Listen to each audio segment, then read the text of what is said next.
Halo semua, apa kabar? Semoga sehat-sehat saja ya. Perkenalkan, kami dari kelompok Hot Cheetos.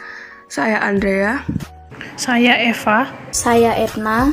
Saya Viola Mutiara Rizni. Jadi, pada video kali ini, kami akan membahas tentang kemitraan Indonesia dengan negara lain dalam mengatasi masalah vaksin di Indonesia. Selamat menonton! Nah teman-teman, tema video kita kali ini adalah kemitraan untuk pembangunan. Apa itu kemitraan? Kemitraan adalah bentuk kerjasama bisnis, baik secara langsung maupun tidak langsung. Pihak-pihak dalam kemitraan terdiri dari pelaku usaha mikro, kecil dan menengah, serta usaha besar. Kemudian pengertian pembangunan yaitu suatu proses perubahan ke arah yang lebih baik dalam lingkungan masyarakat. Syarat-syarat untuk mencapai kemitraan untuk pembangunan dalam hal vaksin virus corona adalah: pertama, perlunya kesediaan dan keterbukaan pikiran masyarakat untuk mau mengikuti vaksin sesuai dengan anjuran pemerintah. Kedua, ketegasan pemerintah dalam membatasi kerumunan yang dibuat oleh masyarakat.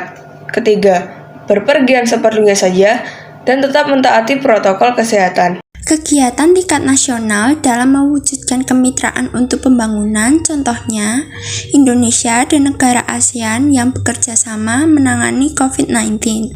Dengan adanya kerjasama ini, persaudaraan antar negara ASEAN bisa dikatakan erat. Persaudaraan ini sesuai dengan yang difirmankan Yesus, bahwa persaudaraan bisa dijalani tanpa terbatas iman atau agama yang sama. Bagi umat Kristen, semua orang adalah saudara dan tidak membedakan satu sama lain. Firman Yesus sudah dimaknai dan dijalani Indonesia dengan negara ASEAN. Karena Indonesia dan negara ASEAN telah mewujudkan persaudaraan dengan sesama dari berbagai suku, agama, ras, dan golongan. Persaudaraan ini juga tidak berpura-pura baik, namun serius dan telah terjalin sejak 8 Agustus 1967. Saat ini, negara anggota ASEAN semakin banyak dan persaudaraan semakin erat antar negara dari Asia Tenggara termasuk Indonesia. Pertemuan mengenai kerjasama penanganan COVID-19 di ASEAN digelar pada 22 Juli 2021 dan dipimpin oleh Menteri Kesehatan Budi Sadikin yang sebelumnya didaulat sebagai Ketua Menteri Kesehatan ASEAN. Pertemuan itu dihadiri oleh Menteri Kesehatan ASEAN, Sekretaris Jenderal ASEAN, serta Direktur Kawasan WHO SEARO dan WPRO. Melalui pertemuan ini, para Menteri Kesehatan di ASEAN sepakat bahwa vaksinasi adalah jalan untuk mengakhiri pandemi. Nah, untuk itu, ASEAN bakal terus mendorong skema multilateral untuk menjamin ketersediaan akses vaksin secara adil ke semua negara, supaya mempercepat capaian target vaksinasi. Pertemuan ini menghasilkan pernyataan bersama Menteri Kesehatan ASEAN untuk saling bersinergi dan memperkuat keterlibatan mitra dalam mengembangkan protokol kesehatan sebagai upaya pemulihan ekonomi, meningkatkan kapasitas laboratorium dan bertukar informasi, serta saling mendukung upaya percepatan vaksinasi di negara anggota ASEAN. Di masa pandemi seperti ini, tentunya banyak perubahan sosial budaya yang dihadapi masyarakat, seperti harus di rumah, menerapkan protokol kesehatan saat bepergian, hampir seluruh kegiatan diadakan jarak jauh. Ini faktor-faktor munculnya konflik dengan munculnya vaksinasi COVID-19 di Indonesia. Semua masyarakat memiliki pendapatnya masing-masing. Ada yang harus vaksin karena tahu resiko terkena virus corona, ada juga yang tidak mau vaksin karena takut akan efek sampingnya yang katanya berbahaya dan beresiko. Nah, maka karena itu, sekarang sudah difasilitasi dengan berbagai website dan juga aplikasi Peduli Lindungi yang berisi tentang informasi vaksin, pendaftaran vaksin, dan juga mengetahui tentang lokasi kita, yaitu apakah kita ada di zona aman atau zona merah, yang berarti dekat dengan keramaian.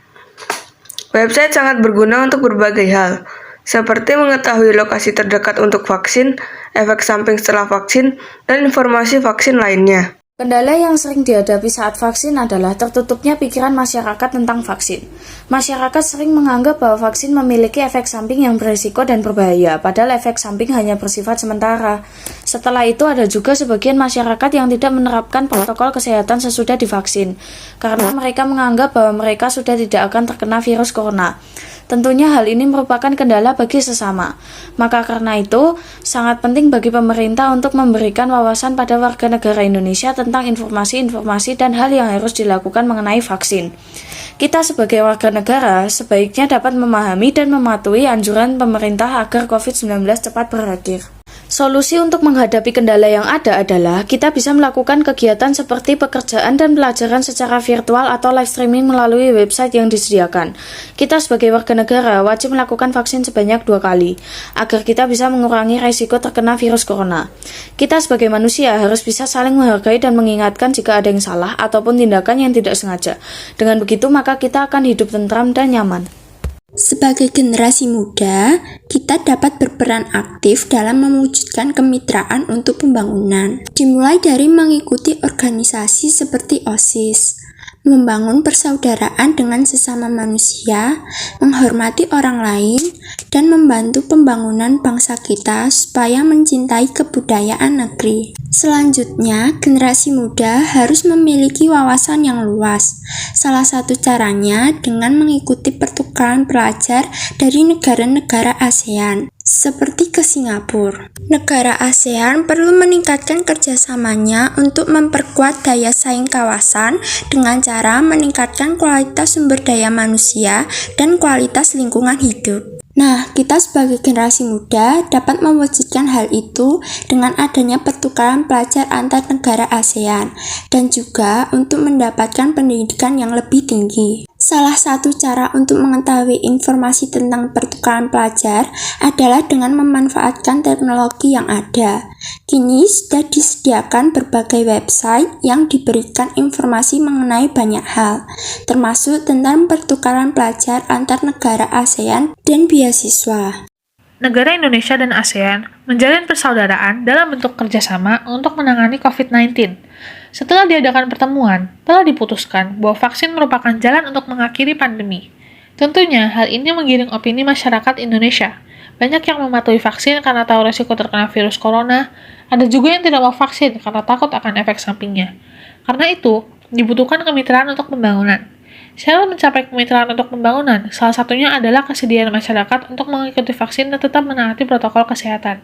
Nah, untuk mendorong kemauan masyarakat melakukan vaksin, sekarang sudah difasilitasi website dan aplikasi Peduli Lindungi untuk mencari semua informasi tentang vaksin.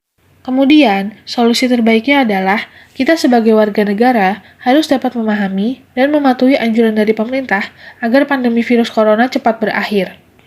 Maka, kita sebagai generasi muda harus bisa berperan aktif dalam mewujudkan kemitraan untuk pembangunan, terutama saat masa pandemi seperti ini.